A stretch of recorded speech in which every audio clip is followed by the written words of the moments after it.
Just Saturday. It's about 6 something in the evening. Beautiful summer evening. Sun's going down. I got a fire starter in there to catch a fire and burn some wood. There's my trusty dog. There's Kara. Oops. Wrong way. There she is. That's my girl. And the fire pit. What am I doing here? There we go. I went online Thursday, and do you know, on Friday I had my syringes and my semi-glutide compounded. That's a lot of money for a little tiny vial. Anyhow, I injected 8 units into my abdomen. It's, those skinny little insulin syringes where you put units of, and I don't know, for 6 months I've been consciously, not eating potato chips, not eating cookies, not eating cake, not eating candy, and I'd find I'd get cravings real bad for sugar, and so I'd eat a popsicle which had 80 calories in it, and I definitely want to drop 20-30 pounds. I mean, I'd love to get back into the 150s, and it's just very hard when you're older like this. I didn't really have much trouble maintaining my weight in my 20s, 30s, and 40s. But then I started putting on like 10 pounds, like from 50 to 60, and then from 60 to 70, you put on another 10 pounds. And so if you don't nip it in the bud and okay, well, I'm just going to maintain my weight, I'm not going to gain anymore, and you figure out what you can eat and what you can't eat in order just to not gain, and it makes it difficult to lose at this age, probably because I always say, it's like very painful. Being in my body is painful. I don't know if it's just the right knee. It doesn't have cartilage between the bones, so it hurts when you walk. My right shoulder, you've got a torn rotator cuff. They do a CT, but it's like your whole freaking shoulder, your clavicle, and then in the back, the scapula, and then the arm itself, like my right arm, just from the elbow to the shoulder. Sometimes it feels like it's almost on fire, like it feels so inflamed. But I think I'm supposed to say, well, I'm glad I survived to be an old person, Glad I didn't die in a car wreck, or I was somewhere where somebody was with a, gun nowadays. I mean, can you imagine? Nowadays, it's like you wonder, well, if I go to Target or if I go to Walmart or the grocery store, is there going to be some crazy person there who's going to want to be on the news or something?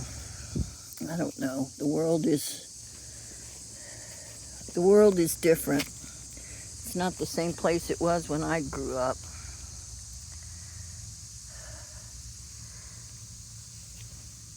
I'll put one of these over here. Looks like it's catching now. I got my iced tea. Got another fire starter stick. I could tuck that in down here maybe. And that way when it catches, I'll have 2 of them. How about I do that? Oh.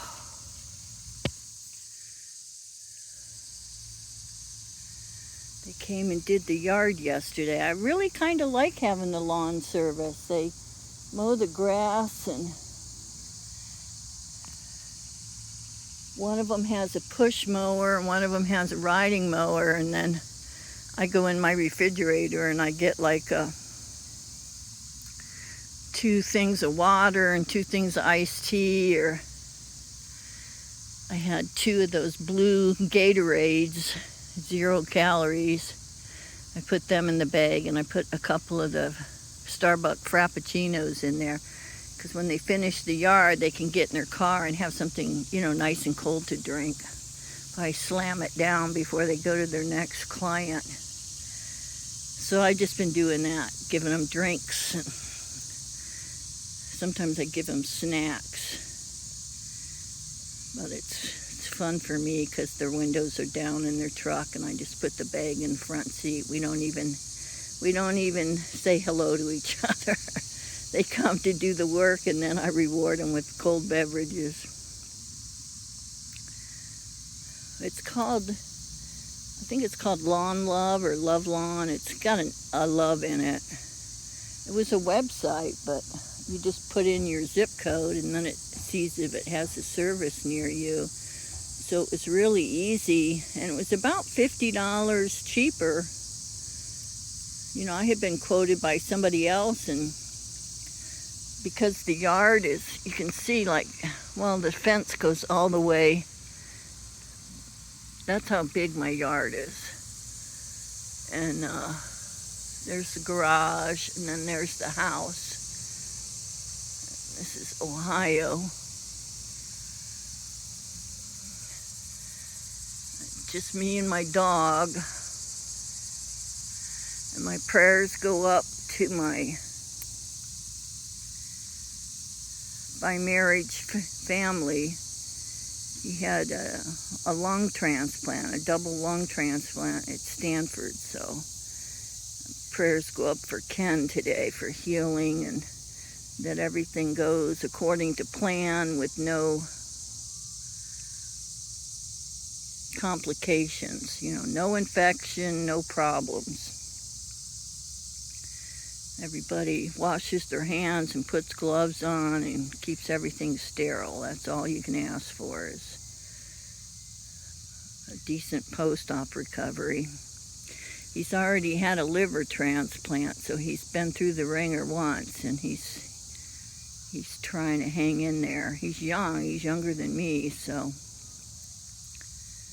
my son married a woman, and it's her father, so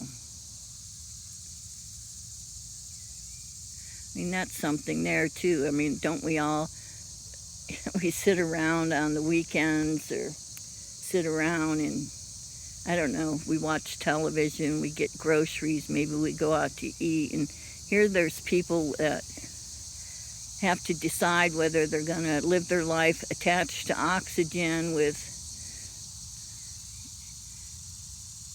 or get a lung transplant.